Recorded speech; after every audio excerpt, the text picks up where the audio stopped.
contact avec Koundé. En temps normal, il serait sorti dès la première période pour ne pas prendre de risques. Et pourtant, il a continué à être le seul joueur explosif, montrant de la volonté, quelque chose sur le terrain, de l'ambition, de l'explosivité. Malgré que le score était infligeant, c'est le seul qui a gardé la mentalité. J'ai juste envie de te dire pardon. Le Real Madrid, c'est pas ça. Ce à quoi tu assistes actuellement, c'est pas le Real Madrid qu'on désire. On n'arrêtait pas de te critiquer. T'es le seul qui a sorti une finale digne de ce nom. Et en plus de ça, on parle. Mais t'as marqué lors des 3 finales depuis que t'es arrivé dans ce club. J'espère juste que tu vas continuer à te dévouer autant. Parce qu'il est clair et net. En tout cas, une chose est sûre, que tu es de retour. Et je compte sur toi pour tout miser. Pour la Liga et la Ligue des Champions, on va avoir besoin de toi. On va avoir besoin de ton individualité. Surtout avec un coach comme ça. En fait, je viens de tout comprendre. Le Real, ils doivent des sous au Barça. Mais en fait, c'est pour ça que le Barça, ils sont en déficit. Ils ont du mal à enregistrer leurs joueurs. Parce qu'ils leur doivent des sous. C'est pour ça, chaque fois, ils rencontrent le Real, ils les fracassent. C'est quoi ce classico légendaire auquel on a assisté? Il y a eu tellement d'informations, c'est trop dur de résumer tout ça en une vidéo. Mbappé qui ouvre le score, on se dit, ah, c'est le classico du Real.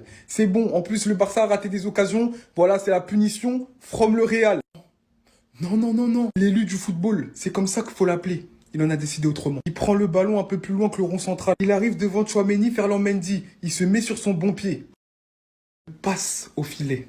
Les gars, vous savez très bien qu'il y a le seul secret de la passe au filet. C'est Messi. Seulement. Il nous montre qu'il n'y a pas besoin de puissance pour marquer. Il faut de la précision seulement. Ensuite, Kamavinga qui se prend pour Shawn Michael. Il met un switch une musique dans la cuisse à Gavi. Penalty 2-1. Wesh. On se dit non, mais là c'est quoi? Ça fait que 28 minutes.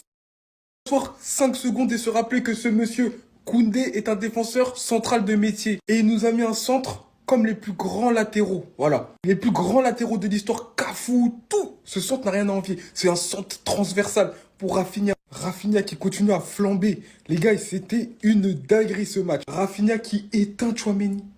Lui-même, il est étonné. Il se dit, mais comment j'ai pu prendre ça en fait? Mais on va pas se mentir, la défense du Real aujourd'hui, c'était les boulevards. Les boulevards. Le Barça continue sa promenade de santé. 5-1.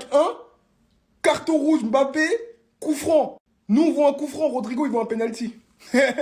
Poteau rentrant. Le match, il se finit comme ça. Le Barça réussit à résister. Mais c'était une dinguerie. Un classico légendaire. Merci au FC Barcelone pour cette leçon de football qu'ils viennent de nous donner. Même à 10 contre 11, on a été incapable de remonter au score, même si bon, je m'en doutais un peu. Mais vraiment, quelle humiliation. Le Real Madrid, on se fait encore torcher une deuxième fois de suite. Je tiens aussi à remercier Kylian Mbappé qui a été énormément critiqué depuis le début de la saison. Et là, aujourd'hui, les amis, ça a été le seul Madrilène qui a proposé quelque chose de vrai. C'était clairement le meilleur Madrilène sur le terrain. Le but qu'il a marqué était juste exceptionnel. Il avait toute la défense du Barça pour ensuite mettre dedans. Et en plus de ça, c'est grâce à lui que le Barça s'est retrouvé en infériorité numérique. Le problème est qu'il peut pas tout faire tout seul. Jude Bellingham aujourd'hui était transparent du début jusqu'à la fin, il n'a rien proposé de bon. Vinicius, j'en parle même pas, à part le début du match où il a